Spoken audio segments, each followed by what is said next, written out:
Astaghfirullah. Alhamdulillah bi ni'matihi tatimmus shalihat.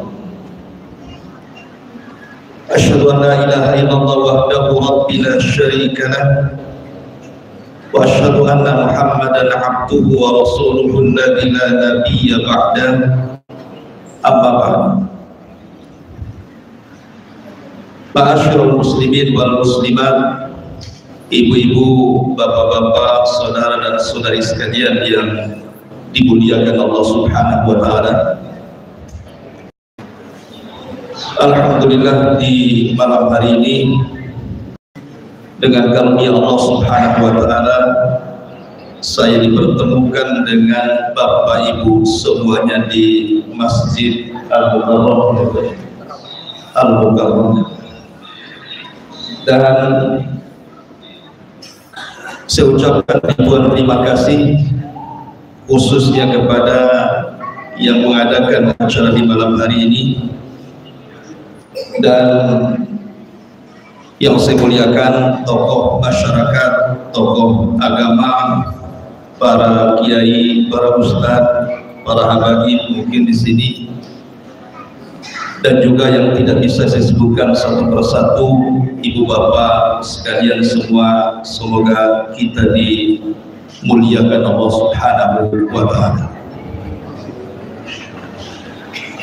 Apabila kita masuk di bulan Rajab, selalunya kita diingatkan dengan sebuah peristiwa besar yang pernah dilalui Nabi SAW dalam sejarahnya. Ada satu peristiwa yang disebut dengan peristiwa Isra dan juga Mi'raj. Walaupun para ulama sebenarnya berselisih pendapat tentang kapan peristiwa itu terjadi. Ada yang mengatakan di bulan Ramadan, ada yang mengatakan di bulan Muharram, ada yang mengatakan di bulan Rabiul Awal. Tetapi yang masyhur, peristiwa itu berlaku pada tanggal 27 Rajab, 1 tahun sebelum hijrahnya Nabi SAW. Itu yang banyak dicatat dalam sejarah. Maka beberapa menit atau mungkin 1 jam lebih ke depan, saya akan coba bercerita, walaupun saya yakin ibu bapak sudah pernah mendengar kisah Isra Mi'raj ini. Tapi kita akan petik hikmah di balik perjalanan Isra dan Mi'raj Nabi SAW. Hadirin dan hadirat yang dimuliakan Allah Subhanahu wa taala, peristiwa Isra dan Mi'raj ini bermula karena Nabi SAW sudah tidak bisa lagi berdakwah dengan tenang. Bayangkan, ketika itu paman beliau meninggal dunia, Abu Thalib. Kemudian disusul 6 bulan setelahnya istri tercinta beliau Khadijah menyusul meninggal dunia. Sementara 2 orang ini yang menolong Rasul. Kemudian Nabi SAW berusaha berdakwah di Taif, tetapi sama orang Taif malah dilempari batu. Kemudian Nabi SAW kembali ke Mekah pun malah diancam akan dibunuh. Jadi sudah bingung Nabi, mau dakwah di sini ditolak, dakwah di sana ditolak. Yang lebih parah di Taif, karena penduduk Taif mulai dari anak-anak, orang dewasa, laki-laki, perempuan melempari Nabi dengan batu, sampai Rasul harus lari 1 mil. Sehingga kebayang kalau ada sekarang ustadz dakwah di sebuah pulau dilempari batu, mungkin riset jadi ustadz ya. Saking beratnya gitu ya dakwah Nabi itu. Jadi ketika Nabi SAW sudah sempit dadanya, Maka Allah Subhanahu wa taala ingin menghibur Rasul dengan cara diperjalankan dalam sebuah peristiwa besar yang akan menjadi mukjizat yang sangat besar bagi Nabi SAW yang belum pernah dilalui oleh para nabi dan rasul sebelumnya. Bagaimana kisahnya? Ketika Nabi SAW berada di rumah Ummu Hani, dalam riwayat berada di Hatim. Hatim itu di samping sumur Zamzam. Dalam riwayat berada di Hijr Ismail, di samping Ka'bah itu. Tiba-tiba Jibril datang, kemudian membawa 2 malaikat, kemudian menjemput Nabi SAW. Tiba-tiba Nabi SAW dibelah dadanya, dan ini pembelahan dada Rasul kedua kalinya. Dulu masih kecil dibelah dadanya ketika dirawat oleh Halimah Sa'diyah. Kemudian sekarang dibelah lagi dadanya, diambil jantungnya, dibersihkan dengan bejana emas, dicuci dengan air Zamzam, dimasukkan iman dan hikmah, kemudian dimasukkan lagi ke dadanya, dijahit lagi. Ini medisnya malaikat, ibu bapaknya. Kalau medisnya dokter, mati Nabi. Ambil jantungnya gimana nggak mati? Dan kalau medisnya manusia pasti sakit itu.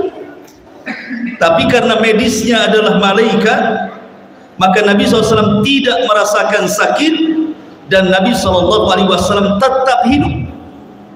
Karena itu mukjizat masalahnya. Ini keanehan gitu ya. Baru setelah itu Nabi SAW disediakan satu kendaraan yang disebut dengan buraq. Buraq itu semacam kuda. Dalam hadis itu dia lebih kecil dibandingkan kuda, tetapi lebih besar dibandingkan keledai. Memiliki 2 sayap, warnanya sangat putih dan kecepatannya sangat cepat, secepat kilat. Dalam hadis itu maddal basar, jadi langkahnya itu sejauh mata memandang. Tetapi dia kuda. Karena dulu saya masih kecil-kecil, saya pernah melihat ada gambar kuda bersayap, rupanya kepalanya wanita cantik, ditulis buraq katanya.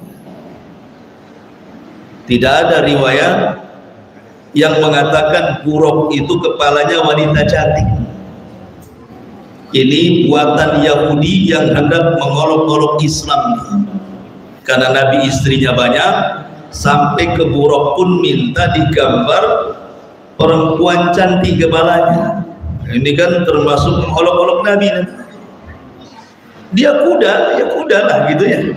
Buraq, binatang bumi. Kemudian Nabi SAW naik ke atas buraq. Melesatlah buraq dari mana? Dari Masjidil Haram ke Masjidil Aqsa. Perhatikan ayatnya.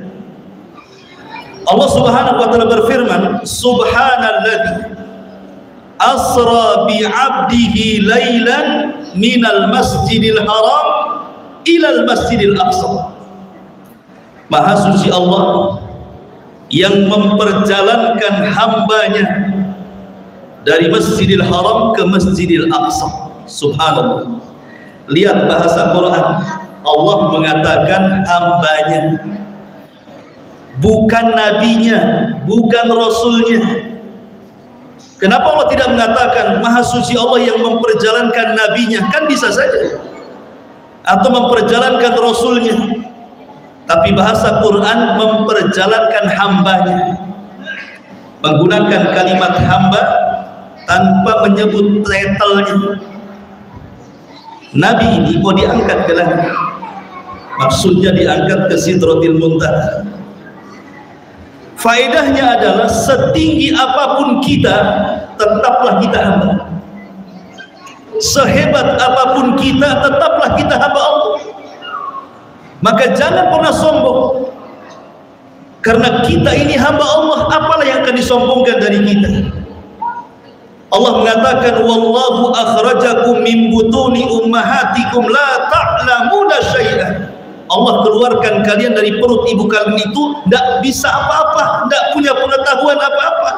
Baru Allah kasih penglihatan, pendengaran, pikiran, kemudian dewasa, baru Allah berikan kekayaan, jabatan, dan begitu seterusnya. Siapa yang memberikan nikmat itu? Allah. Lalu apa yang dibanggakan? Maka jangan pernah sombong, kita ini hamba. Makanya bahasa Quran itu bi'abdihi, dengan hambanya.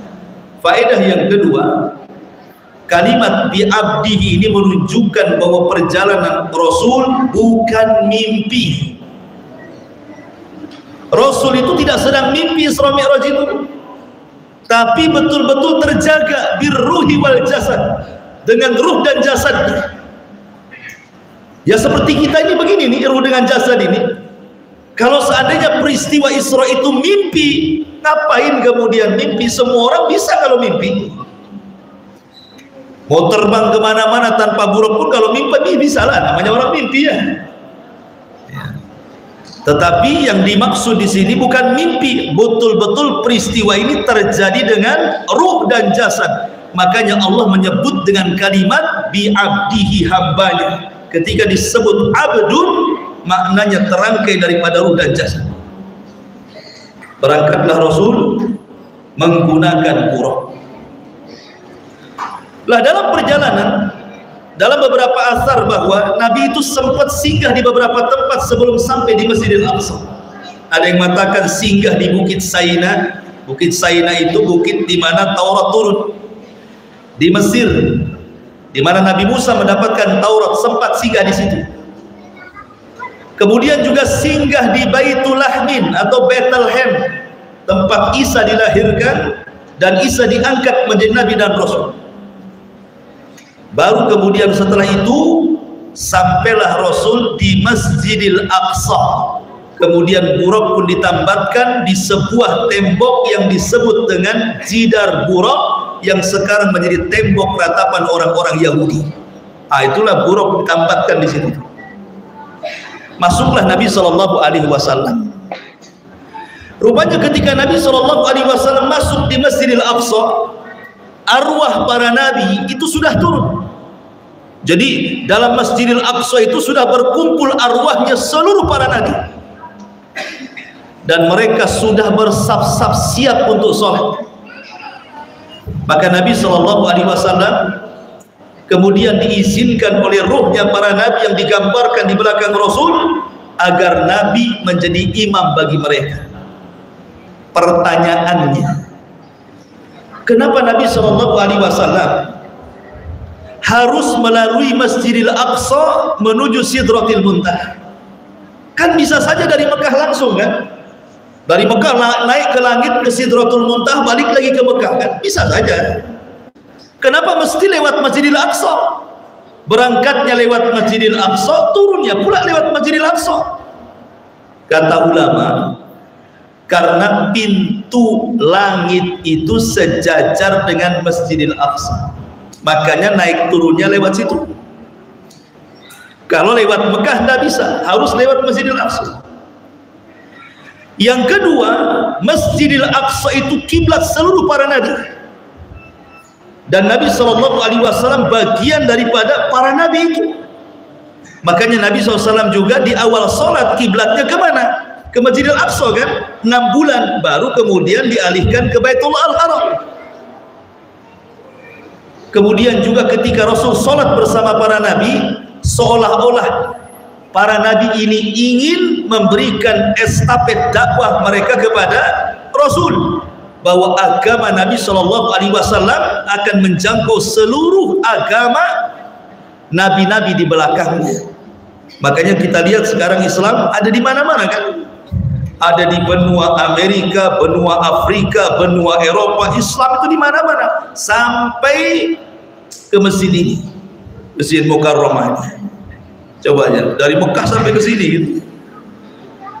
Taib, ini disebut dengan perjalanan Isra namanya ya. Isra itu berjalan tengah malam. Jadi kalau Bapak Ibu jalan malam-malam itu disebut Isra dalam bahasa Arab. Jalan di malam hari disebut Isra. Kemudian yang kedua, ada yang disebut dengan peristiwa Mi'raj. Ini yang menarik kita kisahkan. Mi'raj ini. Jadi ketika Nabi SAW sudah sampai di Masjidil Aqsa, maka Nabi SAW diangkat oleh Allah dengan malaikat Jibril. Kemana? Menuju langit. Abdullah bin Mas'ud radhiyallahu anhu, jarak bumi dengan langit itu 500 tahun perjalanan. Tinggi kan? Lah ketika Jibril ini bersama Rasul naik ke langit pertama, langit itu ada pintunya. Nggak sembarang main tembus-tembus langit saja.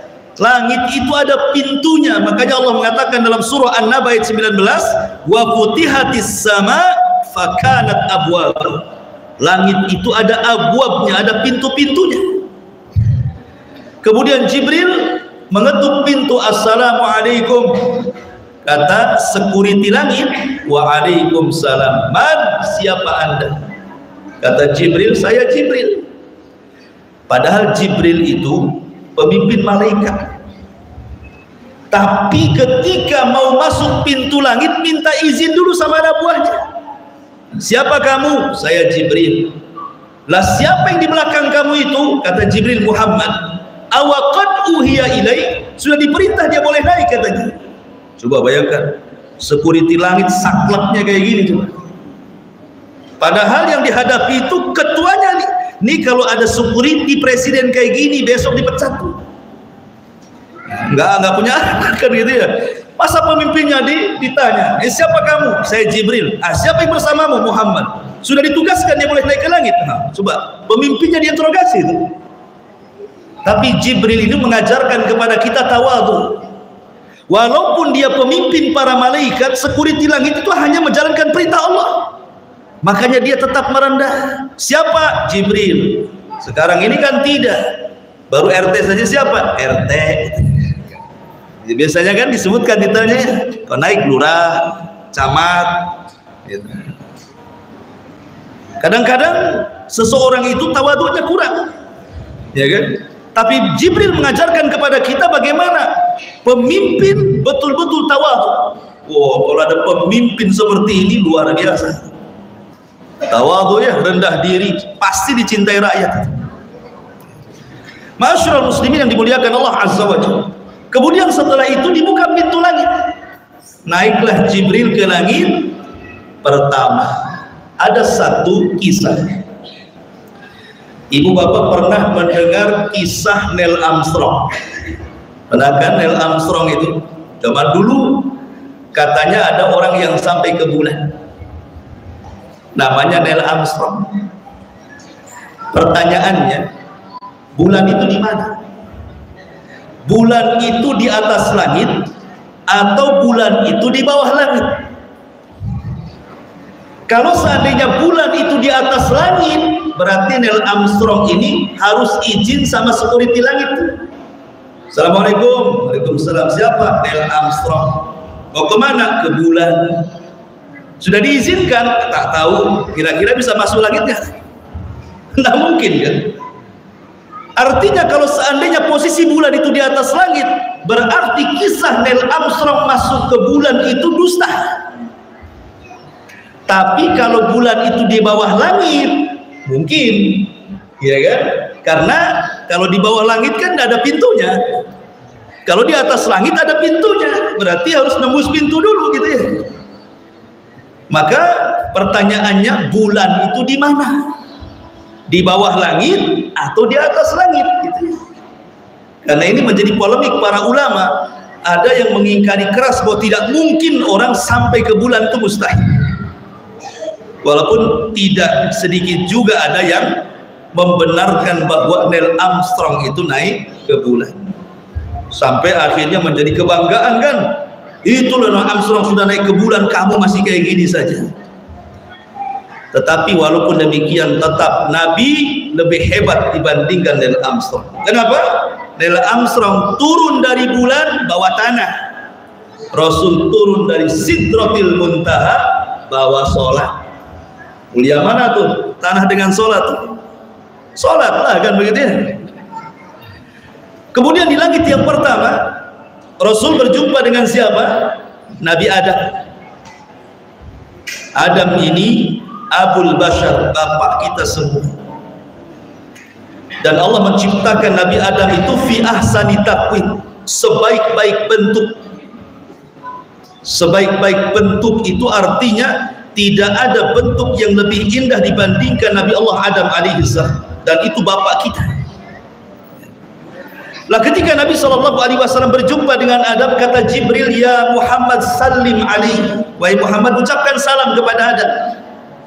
Maka Rasul mengatakan assalamu alaikum ya Nabi Adam. Maka Adam mengatakan wa alaikumussalam marhaban binabiyyin salih wa ibnin salih. Selamat datang wahai nabiku yang saleh dan anakku yang saleh. Tiba-tiba Nabi Adam melirik ke sebelah kanan badannya, tersenyum dan tertawa. Apabila dia melirik ke arah kirinya, menangis. Jadi Nabi SAW heran kan? Dia bertanya sama Jibril, Jibril, maaf nih saya mau tanya, kenapa dengan Nabi Adam tuh kata, kalau dia melihat ke arah kanan dia tertawa, dia tersenyum, kalau dia mengarah ke kiri kenapa pula dia menangis? Kata Jibril, wahai Muhammad, ketika Nabi Adam melirik ke sebelah kanan, sesungguhnya Adam melihat arwah umatnya, keturunannya yang masuk ke dalam surga, maka Adam pun tersenyum. Tetapi ketika dia melirik ke arah kiri, dia melirik ruh-ruh umatnya, ruh-ruh keturunannya yang dimasukkan ke dalam neraka, maka Adam pun menangis. Artinya bahwa keturunan Nabi Adam tidak semua masuk surga dan tidak juga semua masuk neraka. Ada yang masuk surga, ada yang masuk neraka. Naudzubillah, mudah-mudahan kita tidak termasuk penghuni neraka. Kemudian Nabi SAW selepas itu pertanyaannya sebelum ke langit kedua, kenapa Allah mempertemukan Rasul di langit pertama dengan Nabi Adam? Itu semua ada hikmah. Kenapa ada apa? Bukankah Nabi itu banyak? Kenapa tidak dengan Nabi Sulaiman saja, dengan Nabi Dawud saja, dengan Nabi Yakub saja, dengan Nabi Hud, dengan Nabi Saleh umpamanya? Kenapa pula dengan Nabi Adam dijumpakannya itu ya? Kata para ulama, hikmah perjumpaan Rasul dengan Nabi Adam itu, Nabi Adam itu dulu tinggal di sorga. Saya cerita sedikit ya cerita Nabi Adam. Jadi Nabi Adam alaihi salatu wassalam tinggal di sorga sendirian. Sorga itu nikmat ya, kenikmatannya tidak bisa dilihat mata, didengar telinga, terlintas pun tidak bisa. Tapi karena Adam hidup sendiri ketakutan. Subhanallah ya, Adam hidup sendirian di sorga ketakutan. Gimana kalau hidup di pulau sini sendirian, lebih ketakut lagi. Karena melihat Adam ketakutan hidup di sorga, makanya saat Adam tertidur diambil tulang rusuk sebelah atas dekat dengan jantung yang paling bengkok, diciptakan pasangannya di situ yang disebut dengan Hawa. Maka ketika Adam terbangun, ada Hawa. Siapa kamu? Saya Hawa. Gitu. Kenapa kamu di samping saya? Allah ciptakan diriku untuk memberikan ketenangan kepada. Maka Allah mengatakan wa min ayatihi an khalaqalakum min anfusikum azwaja litaskunu ilaiha wa ja'ala bainakum mawaddatan wa rahmah inna fi dzalika laayatin liqaumin yatafakkarun. Maka Hawa diciptakan untuk memberikan keterangan kepada Adam.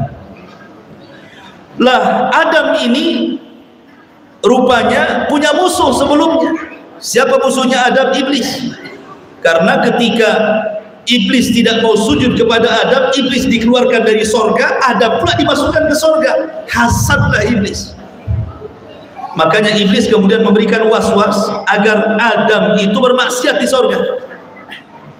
Lah di sorga itu ada satu pohon larangan, tidak boleh dekat-dekat Adam ke situ. Iblis datang diwas-wasi, Adam, kalau kau makan buah itu kau akan kekal atau minimalnya jadi malaikat. Makan saja gitu ya. Itu dibisik-bisik kayak gitu tuh. Jadi setan itu tugasnya bisik-bisik. Ada orang mau sedekah, datang di telinganya, ngapain sedekah, nanti kau kere. nanti kau miskin, tidak usah sedekah. Itulah tugasnya setan. Akhirnya kemudian Adam pun mendekati, kemudian melihat, penasaran, makan pula gitu. Nah, sebab itulah Adam diusir, dihijrahkan dari surga ke mana? Ke bumi. Lah Rasul ketika diperjumpakan dengan Adam di langit pertama itu, seolah-olah hikmahnya bagi Nabi, sebagaimana Adam hijrah dari surga menuju bumi, maka engkau pun akan mengalami hal yang sama. Engkau akan diusir oleh kaummu dan akan hijrah dari Mekah ke Madinah. Karena kan peristiwa Isra Mi'raj itu kan 1 tahun sebelum hijrah, dan menjadi sebuah kenyataan kan, setahun setelahnya Rasul diusir, kemudian hijrah dari Mekah ke Madinah. Itu diantara hikmah pertemuan antara Rasul dengan Nabi Adam. Kemudian Nabi SAW naik ke langit kedua. Berjumpalah di langit kedua dengan siapa? Dengan Nabi Isa bin Maryam dan kerabatnya Yahya ibn Zakaria. Jadi ketemu dua nabi itu di langit kedua. Pertama Nabi Yahya, yang kedua Nabi Isa. Apa hikmah pertemuan Rasul dengan keduanya? Hikmahnya adalah Nabi yang dibunuh secara sadis oleh orang-orang Yahudi adalah Nabi Yahya.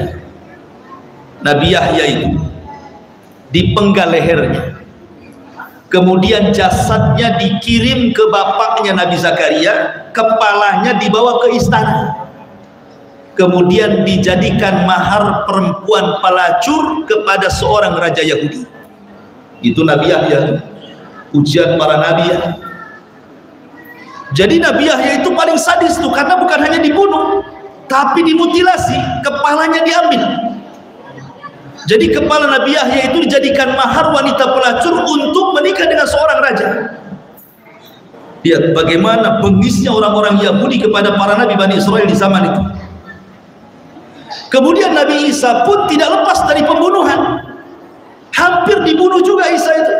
Jadi rumahnya itu sudah ditingker sama pasukan Yahudi gitu ya. Tetapi kemudian Allah Subhanahu wa taala selamatkan Isa dengan cara Isa diangkat ke langit. Sehingga yang ditangkap adalah orang yang diserupakan dengan Isa. Itulah yang kemudian dibunuh, disalib, sehingga orang-orang Yahudi mengira sudah membunuh Isa bin Maryam. Maka Al-Quran membantah, wa ma salabu wa ma qatalu walakin syubbiha lahu. Isa tidak disalib, Isa tidak dibunuh, bahkan Isa diserupakan, bal rafa'ahu Allahu ila sama, bahkan Isa diangkat ke langit. Artinya bahwa orang-orang Yahudi ini berusaha untuk membunuh para nabi. Jadi ketika Nabi diperjumpakan dengan Isa dan juga Yahya di langit kedua, seolah-olah Allah ingin katakan, wahai Muhammad, ketika engkau hijrah dari Mekah ke Madinah, maka engkau akan menghadapi orang-orang Yahudi, hati-hati dengan mereka. Nah, seolah-olah seperti itu. Karena rupanya Rasul pun tidak lepas dari acara pembunuhan kan. Di Madinah itu di zaman Rasul ada 3 kabilah Yahudi besar. Pertama Bani Quraidah, yang kedua Bani Qunaiqah, yang ketiga Bani Nadir. Ini kabilah-kabilah besar Yahudi di Madinah. Ketika Nabi SAW hendak mengadakan pertemuan dengan kabilah Bani Nadir ini Yahudi. Sebelum melakukan pertemuan, ini orang-orang Yahudi merencanakan, nanti nih kalau si Muhammad datang, kemudian rapat dengan kita, satu orang naik ke atap bawa batu, nanti batu itu lempar ke kepalanya biar dia mati gitu. Ada rencana pembunuhan. Tapi Jibril datang memberitahu bahwa orang Yahudi sudah merencanakan pembunuhan, wahai Muhammad, sebaiknya kau jangan hadir di rapat itu. Akhirnya tidak jadi. Kemudian yang kedua, ketika Rasul pulang dari Khaybar, perang Khaybar lawan orang Yahudi, tiba-tiba pulang dari perang Khaybar itu dijamu oleh seorang wanita Yahudi namanya Zainab bintul Harith. Suruh makan di rumahnya dan disediakan makanan kesenangan Nabi. Kesenangan Nabi apa? Kambing, daging kambing, terutama pahanya. Ya. Dan ingat, di zaman dulu orang-orang Mekah itu makanan kambing itu makanan pokok. Jadi orang-orang Arab, khususnya orang Mekah, makanan pokoknya daging kambing. Lain dengan orang-orang Madinah, makanan pokoknya kurma. Di zaman itu, di zaman Nabi maksudnya ya. Sehingga orang-orang Mekah itu walaupun mereka makan kambing nggak akan kolesterol, nggak akan darah tinggi ya. Kenapa? Karena kambing yang ada di Mekah itu sudah didoakan Nabi Ibrahim bahwa kambing yang ada di Mekah itu semua berkah. Makanya orang Arab makan kambing, pagi makan kambing, siang makan kambing, sore makan kambing, malam makan kambing. Nggak akan ada namanya darah tinggi, kolesterol, nggak ada. Sekarang praktekan Pak, besok Bapak makan kambing sebulan, pagi, siang, sore, malam. Kalau nggak dijamin sebulan dibawa ke Batam masuk awal bros Pak ya. Karena kambing di pulau ini tidak diberkahi masalahnya gitu ya. Makanya buat kolesterol, buat darah tinggi. Jadi Nabi SAW dihidangkan daging kambing. Lah daging kambing itu sudah dikasih racun pula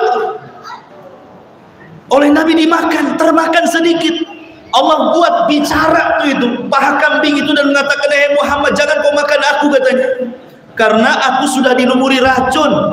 Ya, ini mujizat, paha kambing bisa bicara.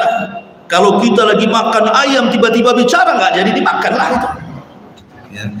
Artinya bahwa ini mujizat Nabi, langsung dibuang tuh. Kemudian Rasul mengatakan kepada Bani Quraidah, "Apakah betul kalian meletakkan racun di paha kambing ini?" Kata orang Yahudi, "Betul wahai Muhammad." "Kenapa kalian lakukan?"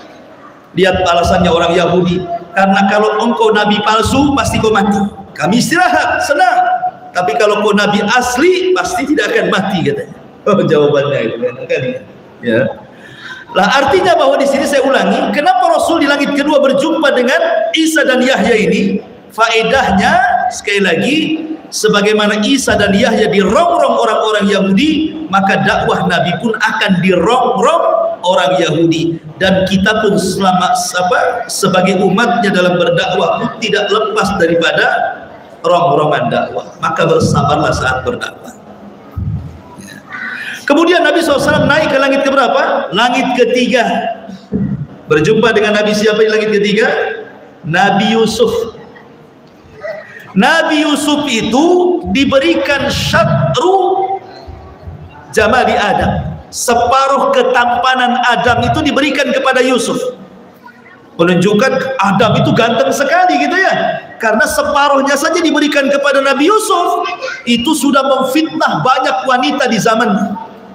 Jadi ceritanya begini, Nabi Yusuf ini kan dilempar tuh sama saudara-saudaranya ketika usia 10 tahun ke dalam sumur karena hasadnya. Tiba-tiba datang pedagang yang mengarah ke Mesir. Ketika nyari air dapat sumur, ketika ngambil air nimba, bukan dapat air, dapat anak pula ditimbal.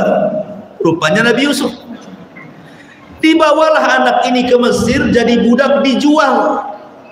Rupanya yang membeli orang kaya namanya Al-Aziz, istrinya namanya Julaiha. Hiduplah Nabi Yusuf di rumah Al-Aziz dan Julaiha selama 10 tahun. Ketika usia 20 tahun nampak gantengnya, sampai ibu angkatnya tertarik dengan Nabi Yusuf. Jatuh cintalah dia dengan Nabi Yusuf karena ganteng masalahnya ya. Akhirnya suatu ketika nih Julaiha karena kepengen kepada Yusuf sampai dipaksa berzina dalam sebuah ruangan, tapi Yusuf tidak mau, bahkan dia lari, tapi karena pintu terkunci ditariklah pakaian belakangnya sobek. Ketika sobek rupanya pintu kamar terbuka, rupanya datang suaminya. Suaminya tahu ini yang kurang ajar ini istrinya sebenarnya, tapi karena dia pejabat, sementara Yusuf itu budak yang hidup di rumahnya, dia tidak mau menyalahkan Yusuf, menyalahkan istrinya, justru menyalahkan Nabi Yusuf.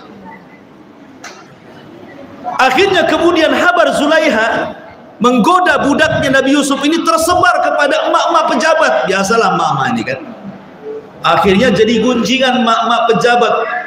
Zulaiha ngapain pula, masa dia goda budaknya, suaminya kan ganteng. Kata Zulaiha, dia nggak tahu siapa Yusuf. Nanti akan aku perlihatkan siapa Yusuf. Ya, biasa kan, mama kan itu kan suka kepo. Apa itu kepo? Kayak polisi, banyak tanya, banyak ngomong. Orang jalan, ya kulitnya hitam, kemudian pakaian hitam. Apa ini hitam-hitam? Dah hitam-hitam lagi katanya. Kan itu ya. Jadi orang jalannya dikomentari itu mama tuh biasanya. Biarkanlah mau hitam, mau putih, mau apa. Tidak boleh kita mencela fisik orang. Karena apa? Karena yang menciptakan fisik manusia Allah. Kalau kita mencela fisik orang berarti mencela zat yang menciptakannya Allah. Tidak boleh. Orang itu mau pesek, mau mancung, mau hitam, mau pendek, mau apa, itu Allah yang berkehendak, bukan orang itu yang berkehendak. Ya. Maka jangan mencela fisik orang, berarti dia mencela zat yang membuat fisik itu. Jadi kemudian akhirnya Zulaiha ini karena merasa dia digibah gitu ya, diundanglah sekitar 40 emak-emak pejabat itu makan-makan di rumahnya. Datanglah emak-emak ini ke rumahnya Zulaiha, disediakan satu-satu pisau, kemudian buah-buahan, kemudian disuruh berbaris, disuruh pegang pisau, dipegang buah-buahan. Kata Zulaiha, Yusuf keluar. Kita nggak pernah tahu Yusuf seperti apa. Ketika Nabi Yusuf keluar, wanita pejabat ini melihat raut mukanya Yusuf. Apa bahasa Quran? Faqatta'na aydiyahun. Kalau qata'a tanpa tasdid itu satu irisan saja. Kalau pakai tasdid qata'a berarti diiris-iris itu. Mandang Yusuf sampai diiris-iris tuh. Saking takjubnya nggak terasa tuh pisau yang iris tangan itu. Mungkin kalau Yusufnya sudah pergi sakit mungkin ya, tapi ketika nengok itu tidak terasa tuh ya. Makanya mereka mengatakan ini bukan orang, ini malaikat katanya kan. In hadza illa malakun karim katanya. Pertanyaannya, kenapa Nabi Yusuf, kenapa Rasul berjumpa dengan Yusuf di langit ketiga? Apa hikmahnya? Sebagaimana Nabi Yusuf disakiti oleh saudara-saudaranya, maka Nabi SAW pun sama, dakwahnya akan dirongrong oleh saudara-saudaranya. Coba perhatikan dalam sirah, siapa yang pertama kali mendustakan dakwah Nabi? Abu Lahab. Abu Lahab ini siapa? Paman Nabi. Abu Lahab itu, ada orang salah baca, tabat yada abi jahlin wa tab katanya. Beda Abu Lahab dengan Abu Jahal. Jangan salah baca ayat ya. Ada orang baca salah ayat tuh, tabat yada abi jahlin wa tab katanya. Abu Jahal sendiri, Abu Lahab sendiri. Kalau Abu Lahab itu paman Nabi, kalau Abu Jahal ini Fir'aunnya umat ini, bukan ya. Jadi yang pertama memusuhi Nabi itu bukan Abu Jahal tuh. Siapa? Abu Lahab. Sampai diturunkan surah yang sangat pendek, yang bisa dihafal anak-anak dan dibaca oleh imam kapan saja. Artinya Abu Lahab dikutuk sampai kiamat, karena yang baca tabat itu banyak. Dan jadi surah favorit ibu-ibu dan bapak-bapak. Kalau sholat kasih tabat saja ya. Kenapa suka tabat? Biar saya kutuk tuh Abu Lahab itu. Makanya saya baca ayat ini terus. Padahal karena pendek ini suka dia gitu ya. Masyarul muslimin yang dimuliakan Allah Azza wa Jalla. Jadi sebagaimana Nabi Yusuf itu dirongrong oleh saudara-saudaranya, maka Rasul pun sama, akan dirongrong oleh saudara-saudaranya. Pertama yang musuh dakwah Abu Lahab, baru kemudian orang luar. Dan itu berat. Kalau dakwah itu musuhnya orang dalam, itu berat. Dan itu akan dilalui Nabi SAW. Makanya diperjumpakan dengan Yusuf, supaya Rasul mendapatkan solusi dalam berdakwah gitu. Kemudian setelah itu Nabi SAW naik ke langit keberapa? Keempat. Berjumpa dengan siapa? Dengan Nabi Idris. Idris ini Nabi yang pertama kali mencatat, Nabi yang pertama kali menjahit, Nabi yang pertama kali menundukkan kuda sehingga kuda bisa jadi perang, jadi kendaraan perang. Jadi yang pertama menundukkan kuda itu Nabi Idris, sehingga kuda bisa dijadikan alat untuk perang di zaman itu. Lah Nabi Idris ini ada yang mengatakan meninggalnya di langit keempat, karena Allah mengatakan wa rafa'nahu makanan aliyah, dan kami angkat Idris itu ke tempat tinggi, maksudnya ke langit keempat. Kenapa Idris diangkat ke langit keempat? Apa alasannya? Ini Nabi Idris itu, ibu bapak, dia itu diberikan pahala oleh Allah sebanyak orang yang didakwahinya. Senanglah Idris ini. Kenapa? Karena setiap hari dia dapat pahala banyak dari Allah karena tugas dakwahnya. Dia mendapatkan pahala sebanyak manusia yang didakwahinya. Jadi Idris ini akhirnya berdialog dengan malaikat Jibril. Jibril, bagaimana ya caranya supaya Allah Subhanahu wa ta'ala menangguhkan usiaku agar tidak cepat mati? Kata Jibril, wahai Idris, itu bukan wewenang diriku. Yang tukang cabut nyawa bukan saya ini pembawa wahyu. Yang suka mencabut nyawa itu ada sendiri malaikatnya, namanya malakul maut. Coba kau dialog dengan malakul maut, jangan dicabut dulu nyawanya kalau bisa. Kata Idris, di mana saya harus mendapatkan malakul maut? Kata Jibril, saya akan pertemukan kamu. Diangkatlah Nabi Idris dari bumi ke langit keempat. Makanya Rasul berjumpa di langit keempat. Sampai di langit keempat, tiba-tiba ada malakul maut di situ, padahal belum dipanggil tuh. Tiba-tiba sudah di situ tuh malakul maut itu. Jibril heran, kok belum dipanggil sudah datang? Kata Jibril, wahai malakul maut, kenapa kau ada di sini? Kata malakul maut, aku pun heran, tidak tahu wahai Jibril, barusan Allah memerintahkan aku untuk mencabut nyawa manusia di langit keempat. Aku pikir mana ada manusia di langit keempat itu. Rupanya siapa? Idris rupanya. Idris minta ditambah umur, malaikat maut ditugaskan nyabut umur. Artinya al-hadaru la yamna'ul qadara. Menghindar dari kematian bukan berarti terhindar dari takdir kematian. Kan ada nih di zaman Bani Israel dulu, satu kampung kena corona. Mungkin zaman sekarang, kalau zaman dulu kena taun, penyakit taun, ribuan mati. Di zaman dulu, di zaman Bani Israel dulu. Akhirnya orang-orang yang selamat dari taun itu keluar ke lembah-lembah. Sampai di lembah mereka sudah ditunggu malakul maut gitu. Lari dari taun, kena malakul maut. Kan sama aja mati jadi. Menghindar kematian tidak mencegah takdir kematian. Tidak mati karena corona, mati karena tenggelam. Mati karena ditabrak. Di zaman dulu tidak ada orang mati di jalan itu, ibu, karena tidak mungkin unta nabrak unta. Sekarang kan bus dengan motor, kan ya, tronton dengan sepeda. Hari-hari orang mati di jalan sekarang. Zaman Nabi nggak ada cerita orang mati di jalan itu, karena nggak ada kuda nabrak unta, ya. Tapi hari-hari ini orang mati ada saja, nggak kena corona mati di jalan, kan itu ya. Artinya bahwa, saya ulangi, Nabi berjumpa dengan Idris itu maksudnya bahwa Nabi akan diangkat derajatnya sebagaimana Idris pun diangkat derajatnya dari bumi diangkat ke langit keempat. Maka Rasul pun akan diangkat derajatnya. Bagaimana cara Allah mengangkat derajat Rasul? Allah berfirman, wa rafa'na laka dzikrak, kami akan angkat dirimu wahai Muhammad sehingga namamu akan disebut-sebut seantero dunia. Makanya survei mengatakan nama terbanyak di dunia adalah nama Muhammad. Coba. Tetapi nama-nama musuh Nabi tidak ada satupun yang diangkat namanya. Walaupun orang kafir. Contoh nih, ada orang kafir, orang Cina, orang kafir, tanya nama anaknya siapa? Abu Jahal, nggak ada. Nggak ada orang yang kasih nama anaknya Abu Jahal walaupun dia orang kafir.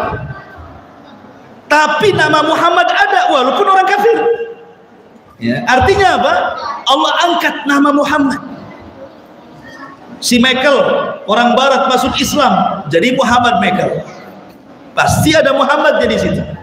Ya. Makanya kemudian nama Muhammad itu nama yang paling banyak disebut orang. Azan nama Muhammad disebut, qomat nama Muhammad disebut, tasyahud nama Muhammad disebut, sholawat nama Muhammad disebut, semua nama Muhammad disebut.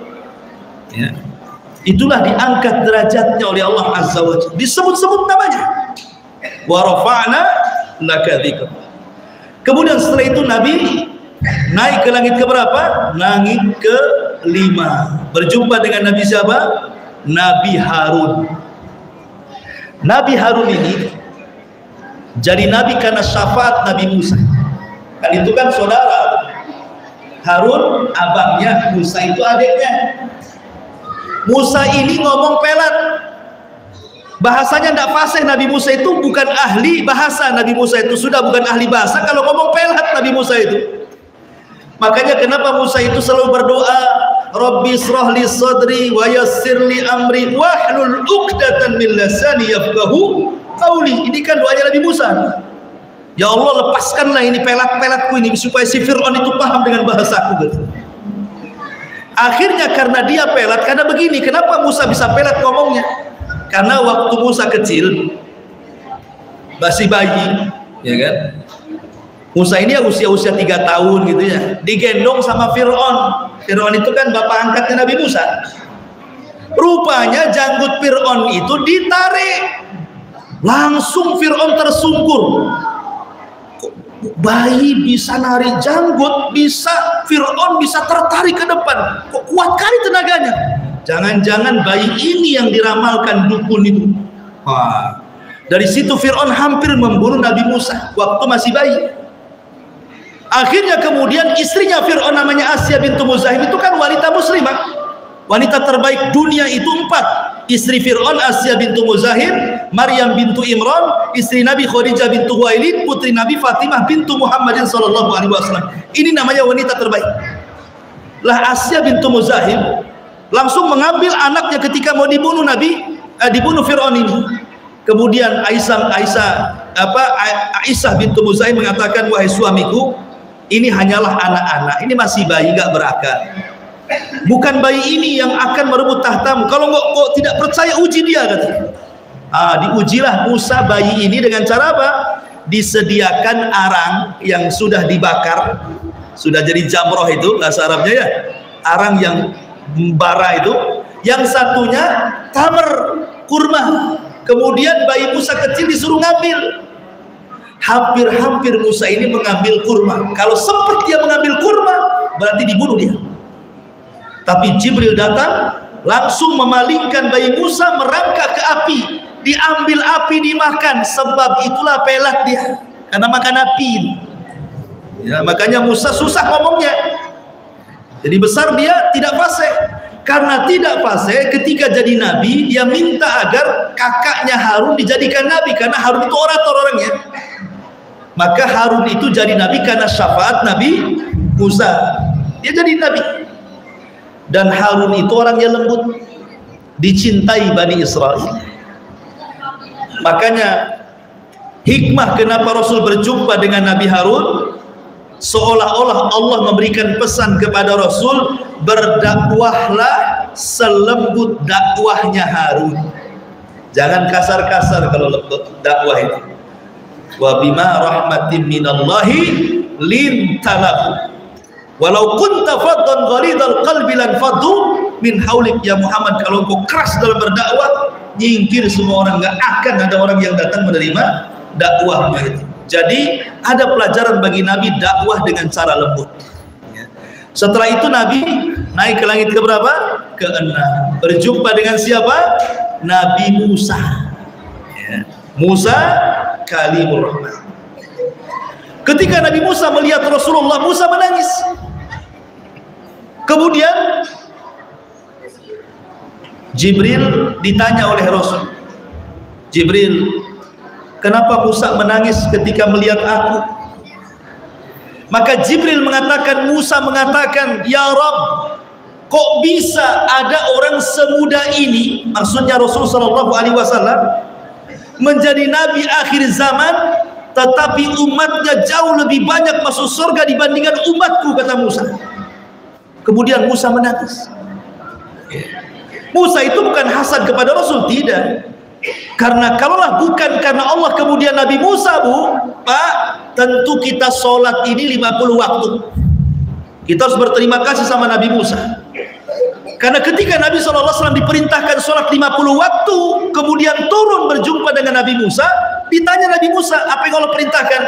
50 waktu sholat. Kata Nabi Musa, jangan kau turun, kau naik lagi, tolong minta sama Allah dikurangi. Aku sudah coba kepada Bani Israel, nggak kuat, apalagi umatmu, naik lagi ke atas, katanya. Yang nyuruh naik siapa? Nabi Musa. Kalau Nabi Musa tidak nyuruh, kemudian Rasul pulang membawa 50 waktu, jangan 50 waktu, 5 waktu saja kadang sholat, kadang tidak, mau 50 waktu pula kan gitu ya. Mana bisa. Maghrib alasannya capek dari laut, Isya alasannya ngantuk, kan itu ya. Nanti subuh alasannya bablas tidurnya. Wah, alasan, banyak alasan orang itu akhirnya meninggalkan sholat. Ya. Itu baru 5 waktu, 1 gudang alasannya. Kalau 50 waktu 5 gudang itu alasannya. Ya. Artinya bahwa di sini Nabi Musa sangat berjasa kepada kita, karena dia yang menyuruh Rasul minta diringankan sholatnya dari 50 jadi 5 waktu.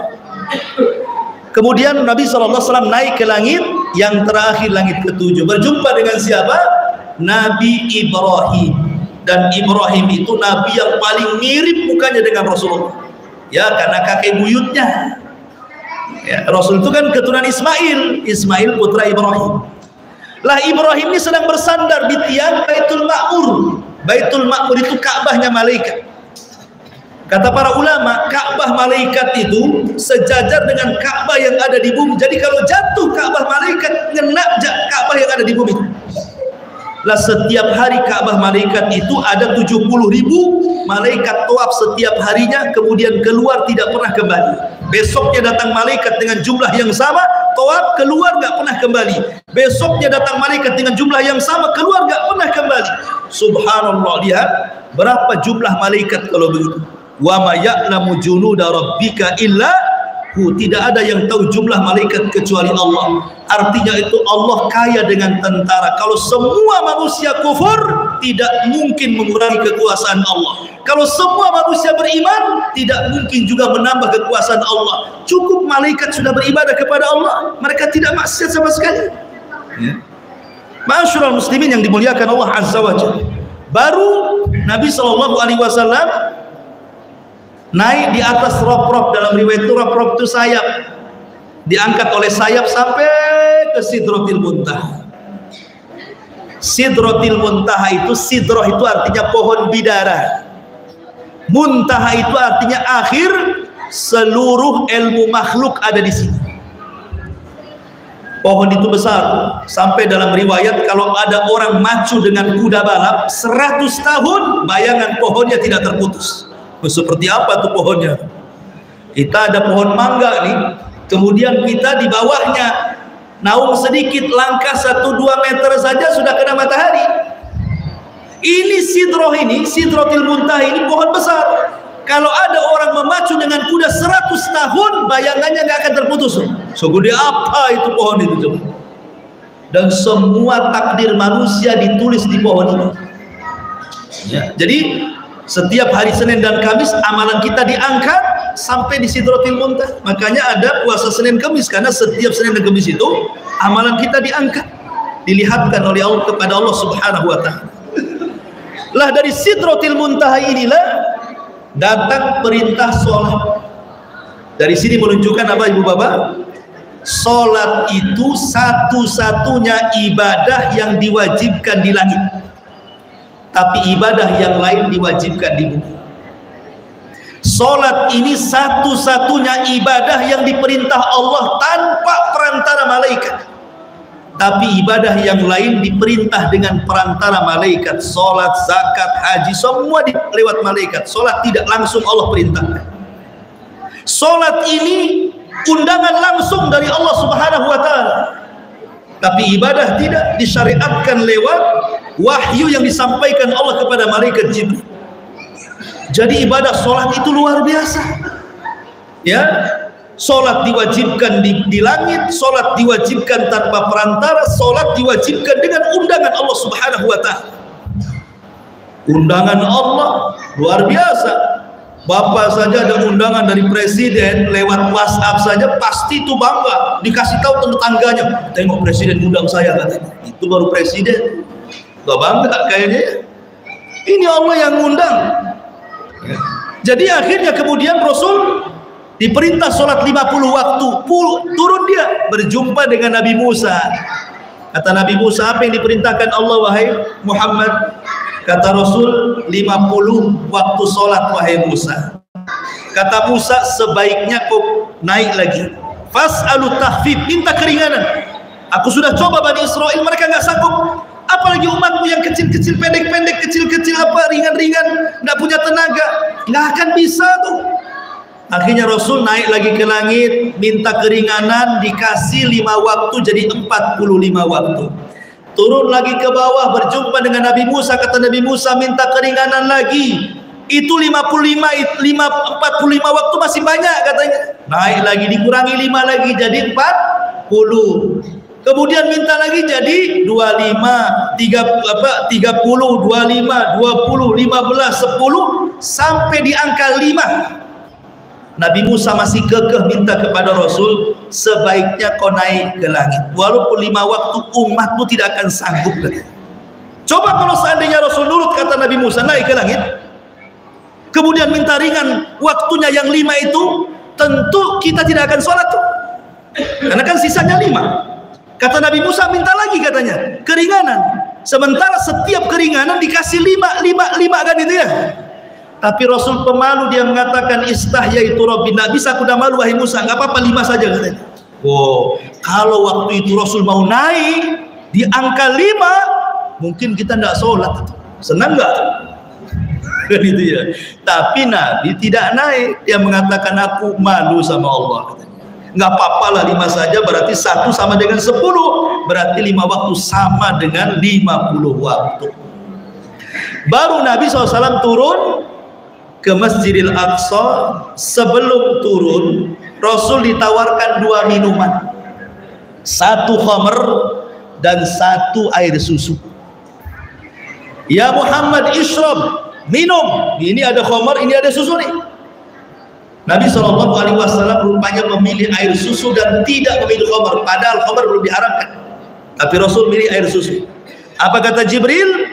Laqad hudita wa hudiyat ummatuka ya Muhammad. Allah sudah berikan hidayah kepadamu dengan memilih air susu, semoga umatku dapat hidayah. Coba kau minum khamr, kau akan memfitnah umatmu dan umatmu akan terfitnah dengan khamr itu. Kalau seandainya Nabi ketika Isra Mi'raj itu minum khamr, tentu kita sudah mabok setiap malam, ya kan? Tapi Nabi tidak memilih khamr, memilih air susu. Ya. Makanya orang akhirnya tidak lepas dari air susu kan? Lihat bayi-bayi nyusu semua, tidak ada orang yang tidak nyusu. Ya, mau bapak mau ibu kecil-kecil nyusu semua kan itu ya. Artinya bahwa karena dia pilih air susu. Coba kalau khamr, bayi dikasih mabok bu, disuruh detelan itu bayi itu. La haula wala quwata illa billah. Makanya kemudian Allah kata Jibril mengatakan laqad hudita wa hudiyat ummatuka. Oh, kau sudah dapat hidayah, umatku juga akan dapat hidayah karena khamr minuman orang fasik. Ya. Ma'asyiral muslimin yang dimuliakan Allah Azza wa Jalla, turunlah Rasul ke bumi. Kemudian kembali naik Buraq, kemudian kembali sebelum subuh ke Masjidil Haram. Besoknya nih, malamnya kan baru terjadi Isra Mi'raj. Besoknya Rasul temenung, bingung. Dari mana caranya, gimana ini harus diceritakan sama orang ini. Stres Rasul itu, harus cerita sama siapa, pasti nggak akan ada orang percaya kan. Masa dalam satu malam Nabi SAW bisa melakukan perjalanan dari Masjidil Haram ke Masjidil Aqsa, habis itu ke Sidratul Muntaha, balik lagi ke Haram. Mana yang percaya? Bingunglah Nabi itu. Saking bingungnya datang Abu Jahal. Abu Jahal itu Fir'aunnya umat ini, itu Abu Jahal. Kata Abu Jahal, "Hai Muhammad, ra'aituka humuman wa gumuman." Aku melihat kau lagi bingung wahai Muhammad. Ada apa? Ceritakan kepada aku, katanya. Kata Nabi SAW begini, wahai Abu Jahal, semalam saya diisrakan dan dimi'rajkan Allah. Rasul ceritakan sama Abu Jahal. Abu Jahal nampak serius sekali mendengarkan. Abu Jahal tidak ngejek Nabi. Tapi selesai Rasulullah cerita, Abu Jahal mengatakan begini, "Hei Muhammad, gimana kalau seandainya ku kumpulkan semua orang, kau cerita seperti yang kau ceritakan kepada aku?" Sebenarnya Abu Lahab itu mau mengolok-olok Nabi di tengah manusia. Dia tidak mau mengolok-olok duluan tuh. Dia maunya Rasul itu diolok-olok di tengah-tengah orang. Makanya dia serius dia. Gini saja, besok kamu datang ke sini, aku kumpulkan semua, kita buat acara, aku cerita seperti yang kau cerita kepada aku. Betul, besoknya Abu Jahal dikumpulkan satu Mekah. Kemudian Rasul datang, apa kata Abu Jahal? "Hai Muhammad, kau janji mau menceritakan apa yang kau ceritakan kepada aku. Sekarang kau ceritakan kepada mereka." Maka Rasul pun menceritakan. Semua tertawa. Ada yang mukul-mukul kepala saking lucunya, ada yang tenggoyang-goyang begini saking ngejeknya. Bahkan sahabat yang baru masuk Islam nengok wajah Rasul kayaknya mulai ragu-ragu, betulkah ini Nabi kah, ini bukan ya? Ya nggak mungkin lah satu malam bisa melakukan perjalanan dalam singkat Masjidil Haram ke Masjidil Aqsa ini 1 bulan dengan unta. PP udah 2 bulan dengan unta tuh, kok 1 malam bisa sampai ke sana kan gitu ya? Akhirnya orang-orang sudah mulai mengatakan Muhammad gila. Datanglah sebagian orang kepada Abu Bakar. "Hei Abu Bakar, sudah tahu gak cerita saudaramu itu si Muhammad itu?" Abu Bakar nggak tahu. Diceritakan semalam dia ngaku dari Masjidil Haram ke Masjidil Aqsa ke Sidratil Muntaha, balik lagi ke Aqsa, kemudian balik lagi ke Haram. Apa kata Abu Bakar? Kata Abu Bakar, seandainya ada cerita yang lebih mustahil daripada peristiwa Isra dan Mi'raj yang diceritakan kepadaku, aku orang yang pertama membenarkan ucapan Rasul. Oh Abu Bakar, dari situ disematkan kalimat As-Siddiq di belakang nama Abu Bakar. Makanya disebut Abu Bakar As-Siddiq. Apa As-Siddiq itu artinya? Membenarkan di saat manusia mendustakan. Maka As-Siddiq lengket di nama Abu Bakar jadinya sampai hari ini. Abu Bakar Siddiq. Ya. Tapi zaman sekarang ada namanya Abu Bakar Siddiq tapi tidak mau membenarkan. Waktu suruh sholat tak mau sholat, berarti bukan Abu Bakar Siddiq. Ya. Karena Siddiq itu harus membenarkan perintah. Kalau namanya Abu Bakar ke masjid. Ya. Ma'asyiral muslimin yang dimuliakan Allah Azza wa Jalla. Kembali bahwa hikmah dari peristiwa Isra Mi'raj itu adalah ibadah sholat.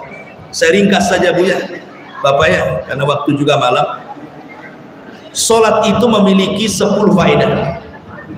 10 faedah, 5 di dunia dan 5 di akhirat. Dan inilah keajaiban sholat. Di dunia, 1, sholat itu bisa mengabulkan doa siapapun yang berdoa kepada Allah. Orang kalau suka sholat, maka doanya akan mudah dikabulkan. Nabi Ibrahim ketika hijrah dari Syam menuju Mesir dengan Siti Sarah, lewat di sebuah negara rajanya zalim. Rajanya zalim, pantang melihat istri orang cantik, diambil istrinya, dibunuh suaminya. Jadi Ibrahim mengatakan kepada istrinya, "Istriku, nanti kalau raja itu menangkapmu, jangan bilang kau istriku, bilanglah kau saudariku." Inilah kenapa Ibrahim ngajari bohong. Sebab inilah Ibrahim tidak bisa memberikan syafaat.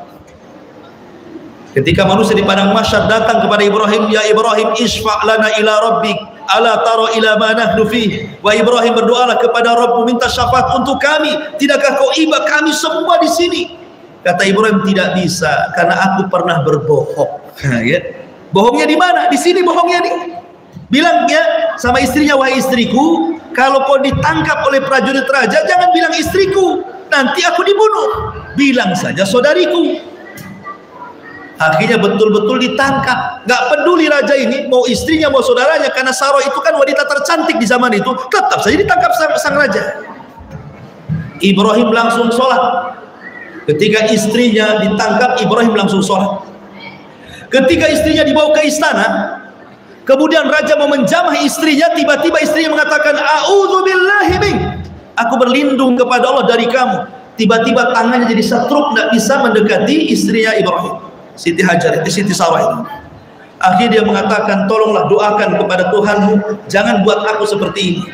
Akhirnya Siti Sarah berdoa, disembuhkan sama Allah, tangan raja tidak setruk lagi. Coba lagi kedua kalinya. Maka istrinya Ibrahim langsung mengatakan, "A'udzubillahi mink." Setruk lagi dia sampai 3 kali. Ketakutan raja, dimarahi prajuritnya dan mengatakan, "Kalian ini gimana? Kusuruh kalian datangkan manusia, kau datangkan pula setan ke sini."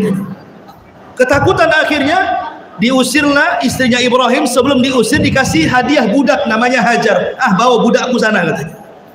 Jadi Hajar itu dapat budak dari Raja Muqawqis, kemudian dibawa ke Ibrahim. Lah kenapa ini bisa terjadi seperti ini coba? Ada keanehan. Karena sholatnya Nabi Ibrahim. Ibrahim sholat, minta kepada Allah agar istrinya dilindungi. Dari sini menunjukkan bahwa sholat itu faedahnya apa? Bisa mengabulkan setiap doa yang berdoa. Kenapa kita ini kalau doa tidak pernah dikabulkan? Jangan-jangan sholatnya bermasalah. Ini satu. Yang kedua, sholat itu menyelesaikan banyak masalah. Wa man yattaqillah yaj'al lahu makhraja wa yarzuqhu min haitsu la yahtasib. Barang siapa yang bertakwa kepada Allah, maka semua kesulitan pasti Allah akan carikan jalan keluarnya. Dan ciri orang yang bertakwa dalam surah Al-Baqarah ayat pertama dan ketiga, hudan lil muttaqin. Quran itu petunjuk bagi orang-orang yang bertakwa. Siapa orang yang bertakwa? Alladzina yuqimuna shalah. Salah satunya yang menegakkan sholat. Artinya sholat itu ciri dari orang yang bertakwa, dan takwa itu bisa menyelesaikan permasalahan. Siapa yang bertakwa, Allah carikan jalan masalahnya. Karena begini ya, Bapak Ibu, minimal 17 kali dalam sholat. Dalam satu sholat berapa kali coba? 4 kali lah. Kalau sholat isya 4 kali, kalau sholat maghrib 3 kali. Intinya kalau semua sholat berarti 17 kali mengatakan apa?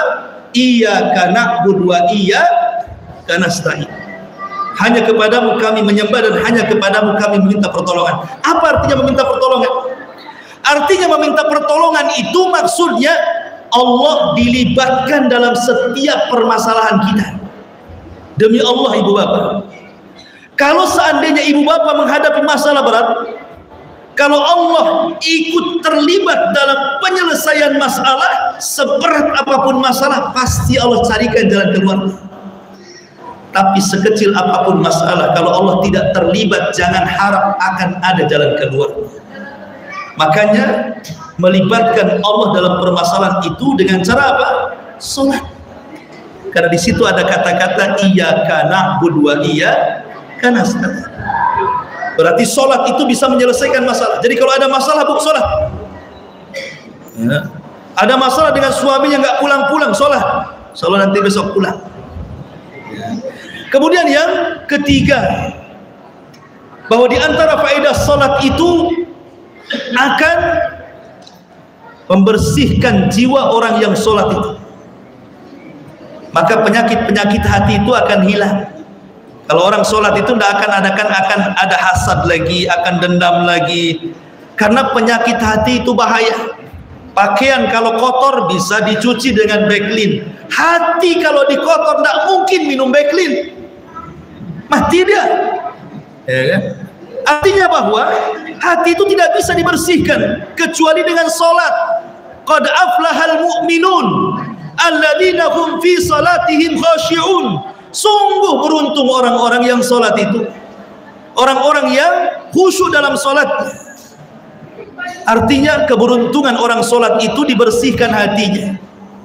Kemudian yang keempat, bukan hanya dibersihkan hatinya, orang yang sholat itu kata Allah subhanahu wa ta'ala, maka akan ditenangkan, karena sholat bagian daripada zikir. Ala bi dzikrillahi tatmainnul qulub. Ingatlah dengan zikir kepada Allah itu hati tenang. Tenangnya hati itu surga dunia. Kenapa orang tinggal di rumah sempit nampak lapang? Karena hatinya senang. Kenapa orang tinggal di rumah gedung mewah, luas, lega, tetapi hatinya sempit, kayaknya mau keluar aja dari rumah? Jadi yang membuat lapang rumah itu hati, sebagaimana yang membuat sempit rumah itu hati, bukan sempit rumahnya. Ya. Makanya Aisyah radhiyallahu anha, itu rumah Nabi itu hanya 4 meter kali 6 meter saja, berbentuk kamar. Nabi itu tidak punya rumah, Nabi itu hanya punya kamar. Makanya ada surat dalam Al-Quran namanya Hujurat, Suratul Hujurat. Apa Hujurat artinya? Kamar. Rasul tidak punya rumah, Rasul itu punya kamar-kamar. Satu kamar untuk Aisyah, satu kamar untuk Hafsah, satu kamar untuk Zainab. Kita ini tidak, satu rumah berapa kamar, Bu? Ya kan? Kadang ada 5 kamar, 4 untuk keluarga, 1 untuk setan karena nggak ditempati. Ya kan? Jadi lihat bagaimana Aisyah radhiyallahu anha suatu ketika tidur. Aisyah ini kebiasaan Aisyah ini pelajaran bagi ibu-ibu ya. Aisyah ini kalau giliran Nabi bermalam di rumah Aisyah, selalunya Rasul itu diletakkan di pahanya. Jadi paha Aisyah itu jadi bantalnya kepalanya Nabi, dan ditunggu sampai Nabi kemudian tertidur, kemudian baru dipindah, baru dia tidur. Itu kebiasaan Aisyah seperti itu setiap malam.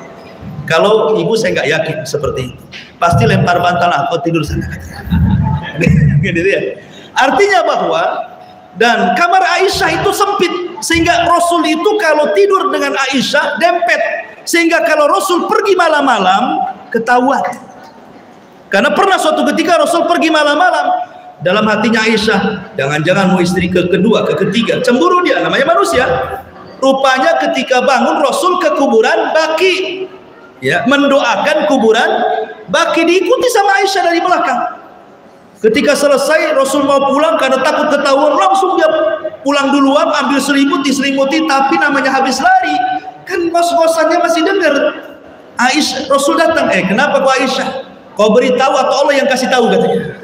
Gitu ya. Kata Aisyah, enggak Rasul, tadi aku kok kehilangan dirimu, ya, aku takut kau akan ke istri yang lainnya, gitu, cemburu dia.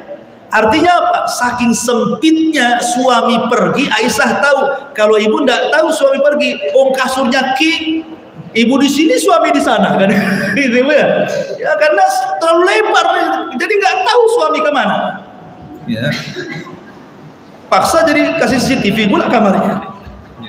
Jadi ma'asyiral muslimin yang dimuliakan Allah Azza wa Jalla, maknanya begini. Jadi suatu ketika Aisyah itu menidurkan Nabi, kepalanya di pahanya, tiba-tiba dipandanglah wajah Nabi itu. Nah, ini juga pelajaran bagi ibu-ibu ya. Sekali-kali Bu, kalau suami lagi tidur, coba pandang wajahnya tuh. Kayak apa wajah suami ibu? Kan itu. Maksudnya bukan negatif. Pandang bagaimana lelah letihnya suami, nampak lagi ngorok, bagaimana capeknya, supaya makin bersyukur. Syukurlah aku punya suami ini. Jadi Aisyah mandangi wajah Nabi, tiba-tiba menangis. Aisyah itu menangis sejadi-jadinya. Tiba-tiba meneteskan air matanya jatuh pula ke pipi Nabi. Nabi langsung sontak bangun, kemudian memandang istrinya Aisyah dan mengatakan, ya Aisyah, lima tabki wa lima dumu, kenapa kau nangis? Apa itu air matamu kok deras sekali? Lihat, kenapa Aisyah menangis? Apakah Aisyah menangis karena rumahnya sempit, hanya satu kamar? Apakah gara-gara dia tidak diberikan tas sama Nabi? Apakah gara-gara tidak diberikan pakaian, sandal, tidak diberikan emas perak sama Nabi? Bukan. Itu ibu-ibu yang kayak gitu tuh. Tapi Aisyah itu menangis karena sebuah masalah. Apa kata Aisyah? Ya Rasulullah, tadakkartu yaumal qiyamah. Rasul, aku menangis karena aku ingat hari kiamat. Apakah engkau akan ingat denganku pada hari kiamat, Rasul? Apakah kalau seandainya nanti kiamat dibangkitkan, engkau berada di padang mahsyar, kau akan ingat istrimu, wahai Rasul? Kata Nabi SAW, ya Aisyah, adapun di 3 tempat orang tidak akan ingat siapapun. Pertama, ketika menyeberangi titian Siratal Mustaqim, nggak akan ingat siapapun sampai dia selamat sampai di ujung titian. Yang kedua, ketika catatan diterbangkan sampai orang betul-betul mengetahui tangan kanan yang mengambil bukan tangan kirinya. Saat di penimbangan amal sampai dia tahu bahwa amalan baiknya lebih berat dibandingkan amalan buruknya, 3 tempat orang tidak akan ingat siapa. Jadi Aisyah menangis itu karena urusan akhirat. Kalau sekarang nangis karena urusan hutang, beda ya. Jadi orang dulu nangis karena akhirat, orang sekarang nangis karena dunia. Loh, kenapalah tetangga sebelah itu bisa beli motor, kok saya tidak? Dalam sebulan bisa pula renovasi rumah, kok saya tidak? Jangan-jangan punya tuyul dia. Sudah, mulai dia. Ya. Jadi dari sini ma'asyiral muslimin yang dimuliakan Allah Azza wa Jalla, itulah bedanya keluarga Nabi. Intinya bahwa sholat ini membawa kebahagiaan di dunia dan di akhirat. Adapun yang 5 di akhirat, pertama, sholat itu miftahul jannah, kunci masuk surga. Yang kedua, sholat itu bisa menghapuskan dosa-dosa. Kata Rasul, bagaimana pendapatmu kalau di depan rumahmu ada sungai deras sekali, setiap hari kau mandi 5 kali, bersih nggak tuh? Ya bersihlah. Seperti itulah sholat. Kalau kita banyak dosa, kemudian sholat 5 waktu, hilang dosanya. Ya. Kemudian yang ketiga, di akhirat nanti Rasul tidak akan ingat siapa umatnya kecuali dari anggota badan wudhu. Nanti anggota wudhu itu akan bercahaya pada hari kiamat. Dari situ Nabi mengenali umatnya.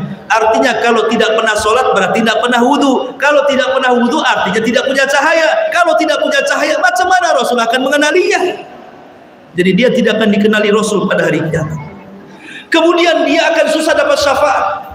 Karena malaikat yang akan menyelamatkan, mengeluarkan orang dari neraka, dimasukkan ke dalam surga, dia hanya kenal lewat asari sujud, bekas sujud. Jadi bekas sujud dalam sholat itu akan bercahaya. Dari situ malaikat mengenali siapa yang akan dikeluarkan dari neraka. Kalau orang tidak pernah sholat pasti tidak sujud. Kalau orang tidak sujud tidak punya cahaya di dahinya. Kalau tidak punya cahaya di dahinya, bagaimana malaikat akan menyelamatkannya? Berarti akan susah dia keluar dari api neraka. Naudzubillah. Kemudian di akhirat orang yang sholat, mereka adalah orang yang pertama kali mendapatkan hisab. Karena pertanyaan pertama yang akan ditanya soal sholat. Awal man yuhasabu bihil abdu yaumal qiyamah sholatuhu fa in saluhat sholatuhu saluhat sairu amali wa in fasadat fasada sairu amalihi. Yang pertama dihisab sholat. Kalau baik, baik semua amalnya. Kalau jelek, jelek semua amalnya. Itulah yang pertama kali dihisab. Kalau dia selamat, selamat dia. Tapi kalau dia tidak selamat dari pertanyaan sholat, maka tidak akan selamat dia. Maka sholat itu menyelamatkan orang dari kehidupan dunia. Wallahu alam, ini yang bisa sampaikan Ibu Bapak. Mohon maaf ya kalau dari awal saya tadi ceramah ada yang menyinggung. Dari kata-kata, saya bukan orang Melayu, orang Jawa Barat, tetapi cengkoknya sudah ke Batak-Batak kata orang. Sehingga kadang-kadang ada hal-hal yang menyinggung perasaan, saya minta maaf. Dan juga mewakili kawan-kawan di sini yang ikut. Ini sebenarnya jamaah saya di Batam, untuk pengen ikut Ustadz, ikut, ayolah ikut. Akhirnya pada ikut, jadi akhirnya rombongan pula ke sini. Kalau merepoti ya bagi Bapak di sini, mohon maafnya, kami hanya bisa minta ampun kepada Allah dan minta maaf kepada hadirin sekalian. Ini yang bisa saya sampaikan. Mudah-mudahan kita bisa berjumpa di waktu yang lain. Saya serahkan kepada moderator. Subhanallah bihamdika, asyhadu an la ilaha illa anta, astaghfiruka wa atubu ilaik. Allahu ta'ala. Assalamualaikum warahmatullahi wabarakatuh.